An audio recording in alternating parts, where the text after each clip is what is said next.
Sleep. Many people get it, but everybody wants it. Now, what would happen if sleeping... I didn't think this through. Sleep. Everybody wants it. But what happens when you don't sleep for a very long time? You die. Yeah. Hello everybody, my name's Colonel Fish. Welcome to the channel. And also welcome to the cold side of your pillow. Because today, we are looking at the Arkansas sleep experiments. This is a no-sleep story that came across my feed, and I thought it looked interesting. So I thought I'd read it for you guys today. As I try to start getting on this YouTube channel business. So let's begin. To those who sleep. This happened a few years ago. You may have heard the rumors if you're on campus. Some even circulated online. Nobody knew what really happened, because I'm the only one who knows, and I kept quiet. For a multitude of reasons. None of them matter now. Here's what really happened. It's gonna be great. The four of us were handpicked for this experiment by Professor Richardson because we all had studied under him, worked under him, and as much as anyone can, earned his confidence. He said this one was different. We had to keep it quiet. He wanted to keep the details at a minimum. All he would tell us before going in was that he required a month of our lives, and that if he succeeded, sleep would never again be a necessity. Think of it, he said. 6 to 8 additional hours every day, your month will be paid back before the year is out. If he was right, he'd have a Nobel Prize for sure. It would change the world. We believed him. Sleep would become a hobby. Imagine that. We felt lucky to be a part of it. We went in with the highest hopes. We were so excited for a new future for humanity and for ourselves. I was the only one to leave that place. That was good. I like that. Week 1. Professor Richardson brought us out to the location in his van, explaining along the way what we were to do. For the purposes of the study, we were asked to remain in the compound, quote-unquote. We would be locked in fact, and deprived of windows and Wi-Fi. Other than endure patiently, we didn't have to do much of anything. My machine does all the work, he explained. It uses a complex melange of sound waves to disrupt the process of sleep, evolutionary appendices from the days before civilization. The most immediate side effect you'll notice is that you won't dream. Any other effects we noticed, we were to catalog. We were, as he said, in uncharted territory, and so we had to, quote, map out the dangers. Ooh.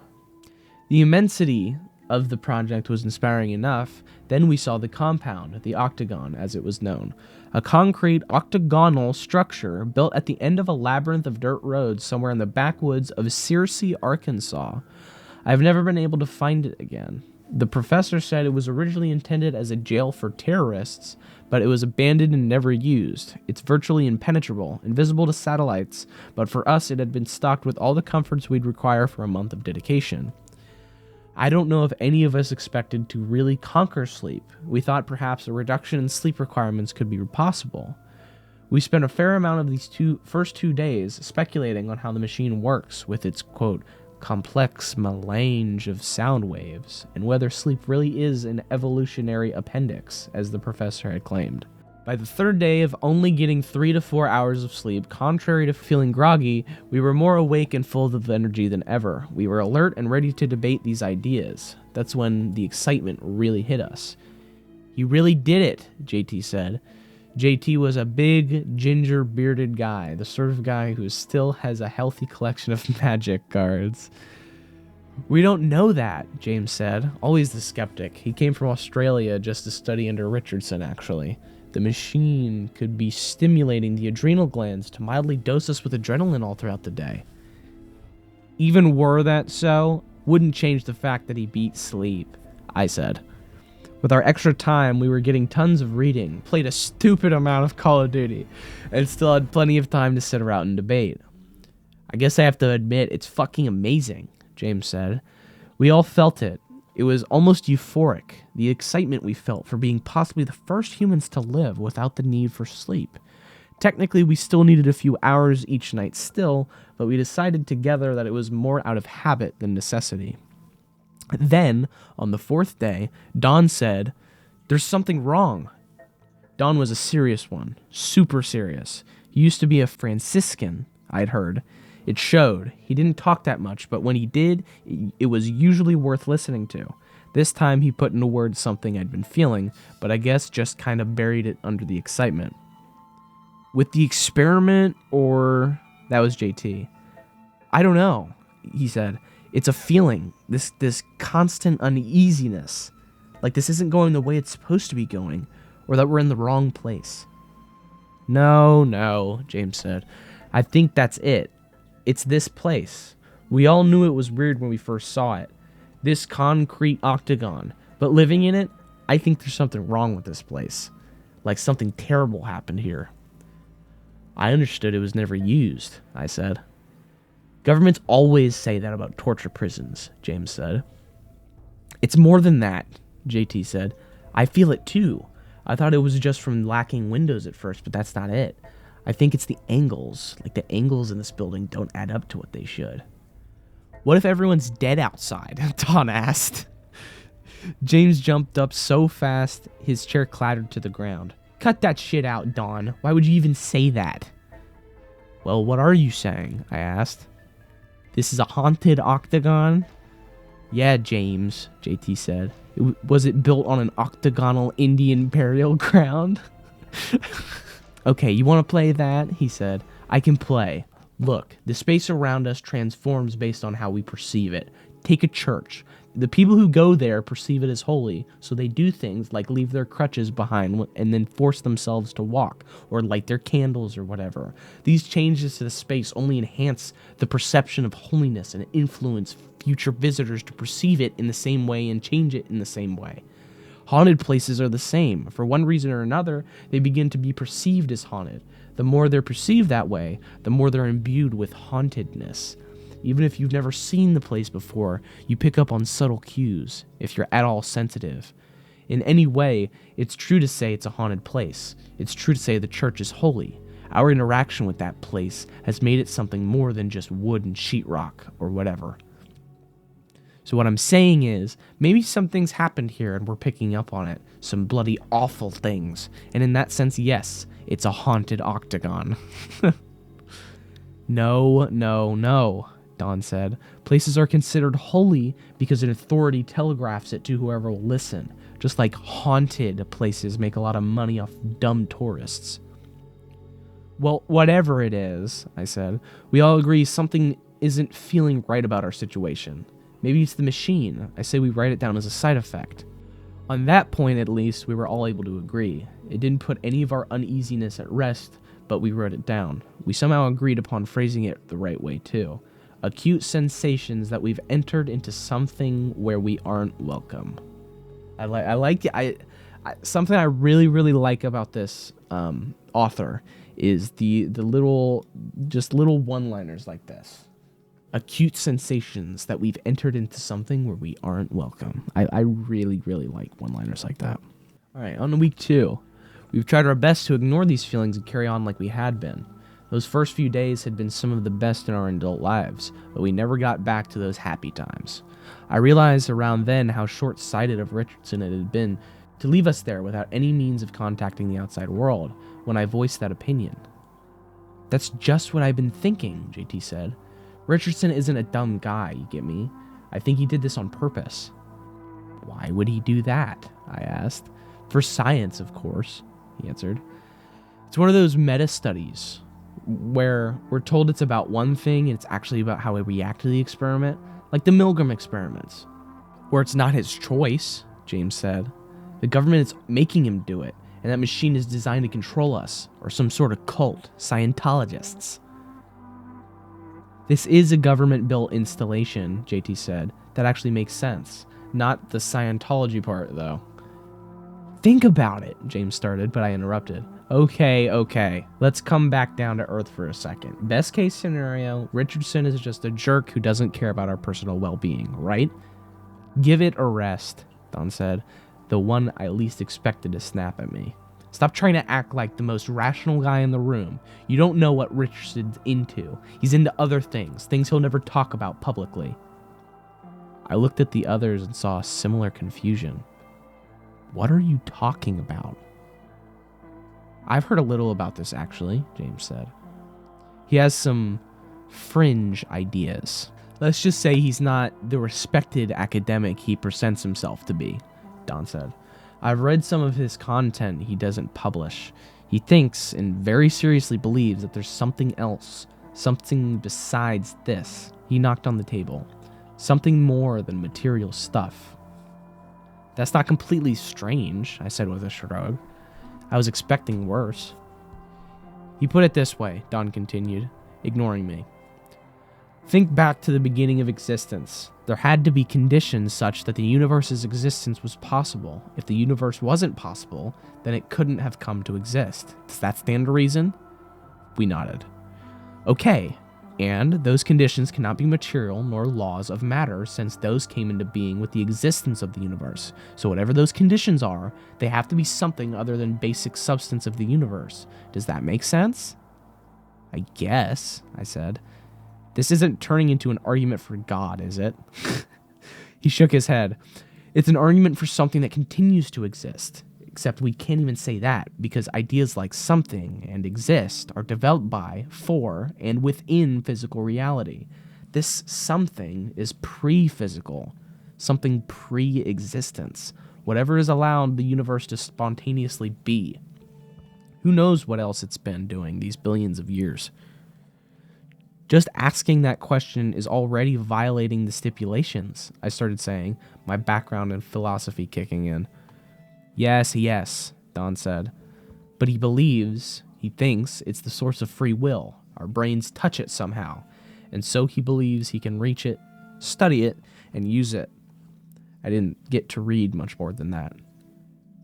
And if this experiment is something he's not putting on the books, James added, it may have to do with his more peculiar interests. So instead of eliminating sleep, he's trying to make us see God? I asked sarcastically. I didn't know, brother, Don said. I'm just saying, if he thinks the brain touches another reality, this is just the kind of experiment he'd want us to prove his theory. You think he has the room bugged? JT asked. I think he might be in here somewhere, I said without even thinking what I was saying. They looked at me, waiting for an explanation, and with what looked like fear in their eyes. Strange we should be so afraid of this man we admired less than 2 weeks ago. I sometimes feel someone watching me sleep, I explained, my voice starting to tremble. I figured it was one of you at first. I feel it especially when I'm not quite awake, but not quite asleep. Those moments when you wake for a few seconds to adjust your pillow, I could feel and see someone and hear someone standing over me, just breathing and watching. And I was too close to unconsciousness to do anything about it. I just fell back to sleep. I could see the terror filling the other's eyes as I spoke. I've been feeling it too, Don said, almost in a whisper, like he was scared to be heard. I thought I was losing it. Me too, James said. Someone else is in here, I said.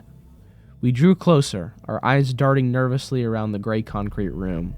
We were all feeling the same thing, I'm sure, that we were trapped inside this horrible building with someone or something else. Wait, JT said. What would this person be eating? We don't see our food disappearing. There's no way out. There isn't really anywhere to hide. We gotta start being sensible. I let out a sigh of relief, because he's right. Okay, let's think about this, I said. Let's say this is another effect of the machine. Phase 2, paranoia. Phase 2, paranoia, Don said with a consenting nod. We wrote it down. The next day, when we all gathered together for breakfast, JT asked, have you all had any dreams? We all shook our heads. Richardson was right on the money with that one, I said. He said. Do you know feral children don't dream? How do we know that? James asked. They tell us, the few that got socialized. They say dreaming is something that starts only after, when they have language, object permanence, and all that shit. What about dogs? I asked. Like chasing rabbits in their sleep? Autonomic responses? I don't know how to say that. Maybe language and object permanence impacts only the ability to remember dreams, James said. Both are consistent in superficial data. The onus is on you to prove otherwise. Dude, I've spent so much time on Reddit in actual like real life debate circles that like listening to people say shit like this is just so insufferable. I just can't. Oh man, that hit. JT scoffed.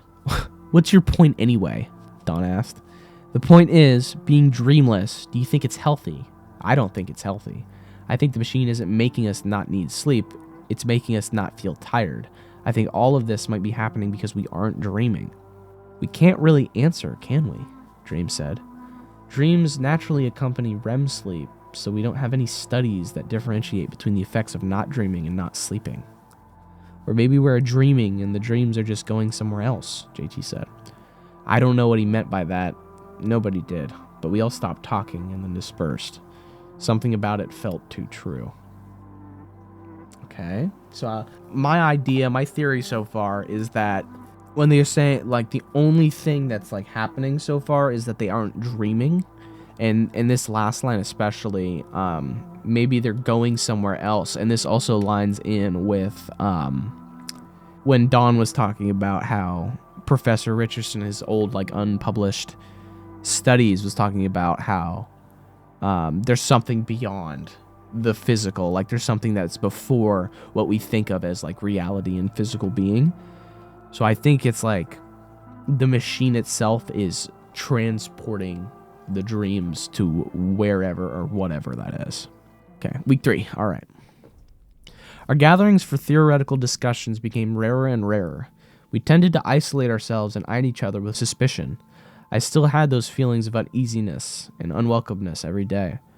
And each night the figure standing over me, I was sleeping even less now, about an hour tops, so little sleep that I'd start to catch it running away. The last time I was awake enough to see where it was going. It's this one particular corner of my room that's always struck me as peculiar. I caught myself staring at it even when I didn't want to. It's a point where the angles are strange. My eyes had trouble focusing on it. The figure skulked straight to that point and disappeared into it.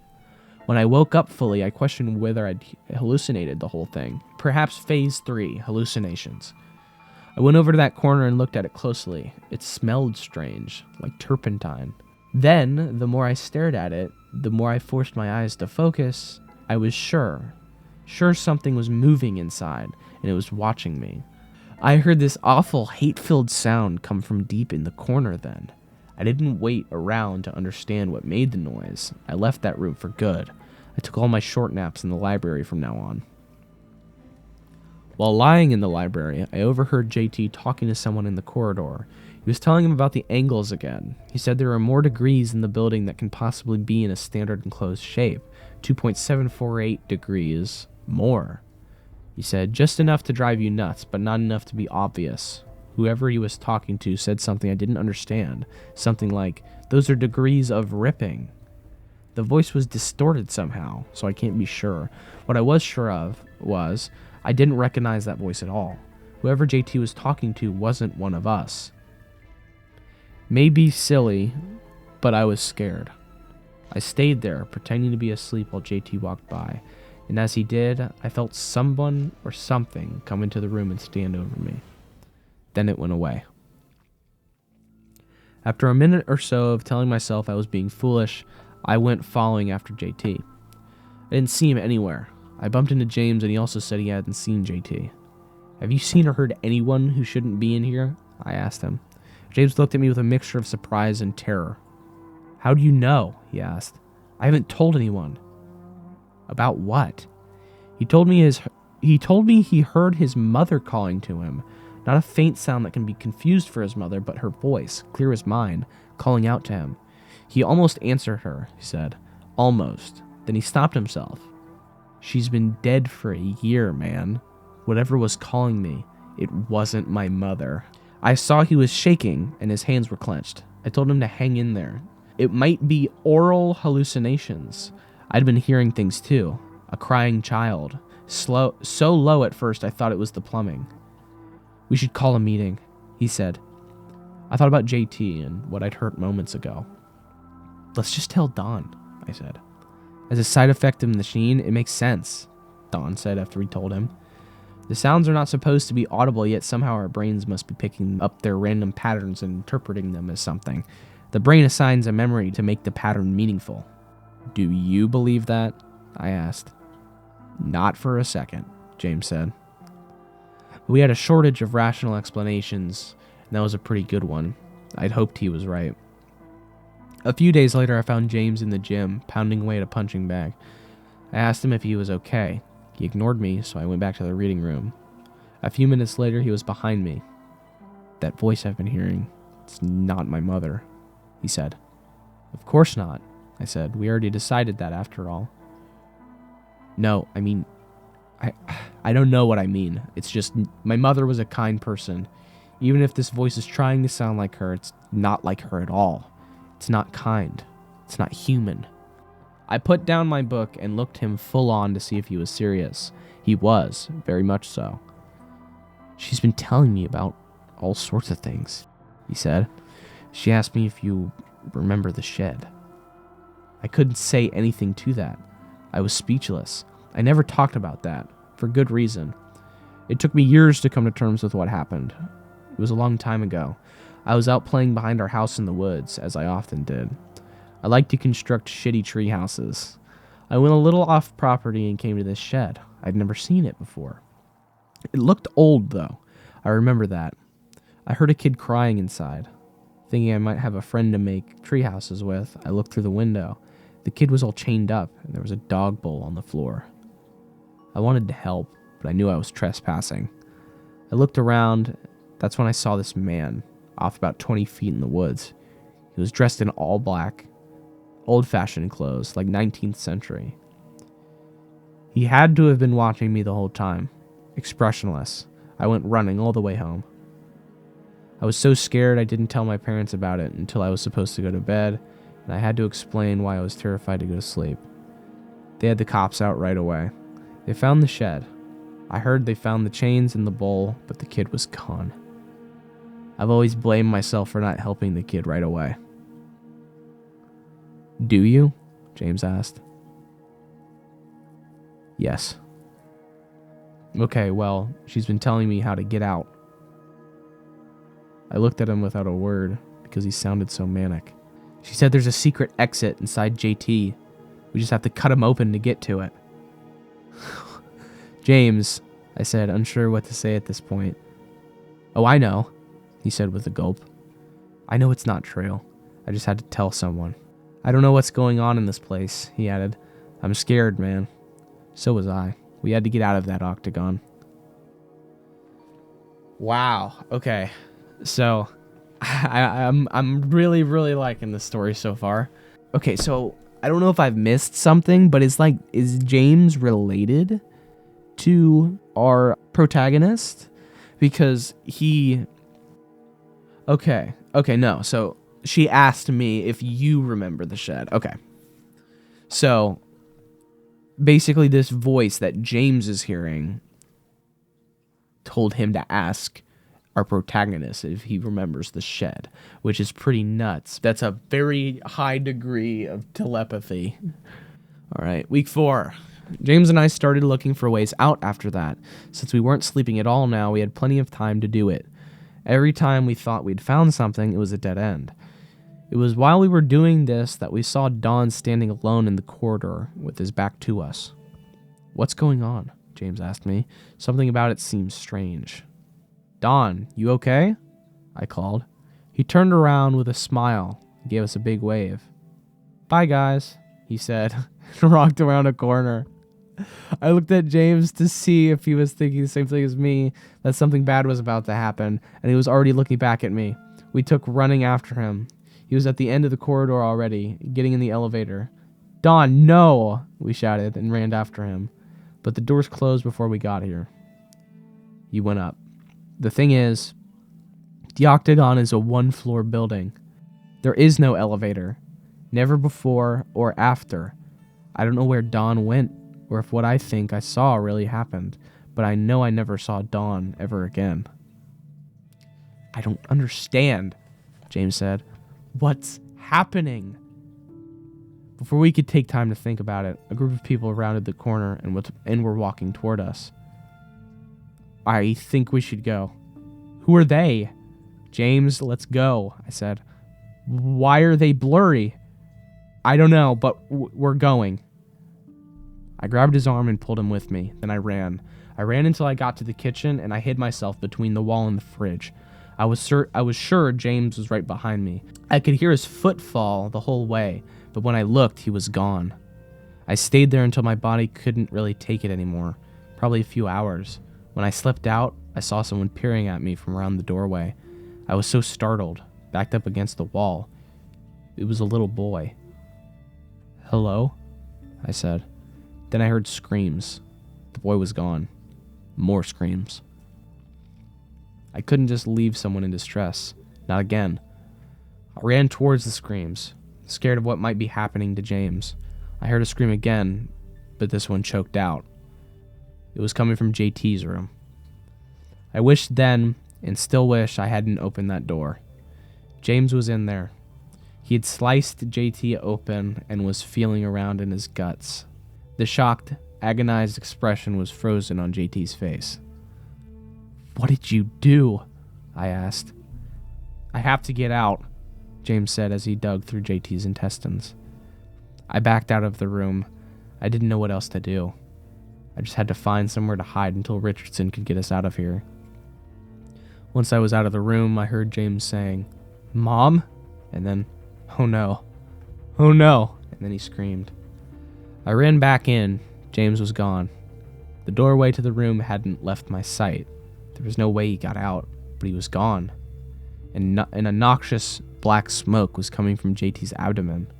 It smelled like burning tires. I went back to the kitchen. I found a supply of candles. I melted some wax onto paper towels and I stuffed my ears with it. Then I curled up in a corner with my eyes closed and waited for sleep to come. I waited for a long time and eventually it came. When I woke up, Professor Richardson was shaking me. He'd already pulled the paper towels out of my ears. I thought he'd come early. I found out later I'd been asleep for several days. He asked me where the others went. I told him everything, as much as I understood. I tried to take him to JT's body, but it was gone. Not a trace of blood. He took me to a hospital after that to make sure I was okay. I'll foot the bill, he said. Also, you can forget about your student loans. Is that how this is? I asked. I put you in danger, so yes, you've earned it, if you keep quiet. I told him I couldn't keep quiet, because of what happened to the others. You don't think those things really happened, do you? Would all the laws of the physical universe suspend themselves just for you four? No, those were waking dreams. You weren't supposed to dream at all. I thought I'd compensated for it. The machine needs tweaking. That's science. The others are fine. They'll be laying low for a while until I publish the results. Please do the same. I wanted to believe him. I've always considered myself a rational person. I just didn't believe him. Yes, it all could have been a dream. That would be the simplest explanation, but it was no dream. I tried to find the others, but I never could. I don't think they're fine at all. I tried to tell the police about it, but they wanted evidence. I couldn't even show them the octagon. James, JT, Don, if you're out there and read this, let me know you're okay. And everyone else, let me tell you what I think. I think Professor Richardson was right about one thing. Sleep really is something we've evolved to protect us. Except, not from the creatures that roam the forest at night. It protects us from something much worse. Something all around us. It's not obsolete at all. Think whatever you believe in, that you have sleep and you dream. And that's it. Wow.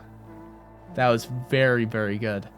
I really liked the pacing of this story. I liked how it didn't go too hard with like the hammy sort of like supernatural stuff towards the beginning. I like how it kind of laid out the groundwork first. I like the note of Dawn just fucking disappearing. Yeah, he turned around with a smile and gave us a big wave. Bye, guys. There are so many little lines in this story that are so well written. It's like looked at James to see if he was thinking the same as me. Something was bad about to happen, and he was already looking back at me. We took off running after him. He was at the end of the corridor already, getting in the elevator. This is phrased in such a way where it's like, in the context of reading this, you think, oh, so the octagon is like a multi-level, it's got like multiple floors. And then in the next sentence, it goes, the thing is, the octagon is a 1-floor building. There's no elevator, never before or after. I don't know where Dawn went or what I think I saw really happened, but I know I never saw Dawn again. It's just, I love little things like this. There are just so many good, like, plot points in this story. I'm going to link this story in the description so you can go read, you can go look at it and read the comments if you want. This is just really good. Thank you guys for watching this video. If you liked it, like the video. If you want to, you don't have to. I don't care. Either way, that doesn't affect me. I do this for fun, not for money. You guys have yourselves a nice night. Don't forget to don't spend your retirement on a Cybertruck. Make sure that your shoes are off when you step on the carpet, and don't touch the thermostat. Just leave you guys with one little thing I like to do at the end of every video I make. I like to leave you guys with a little song recommendation, so you have something more to take away from this video than just my video. You got a little something that you can keep forever. My song of the day is going to be Groove is in the Heart by Deee-Lite, which is going to be linked to Spotify, Apple Music, and YouTube music video link in the description down there. Thank you very much, and have a nice night. Good day.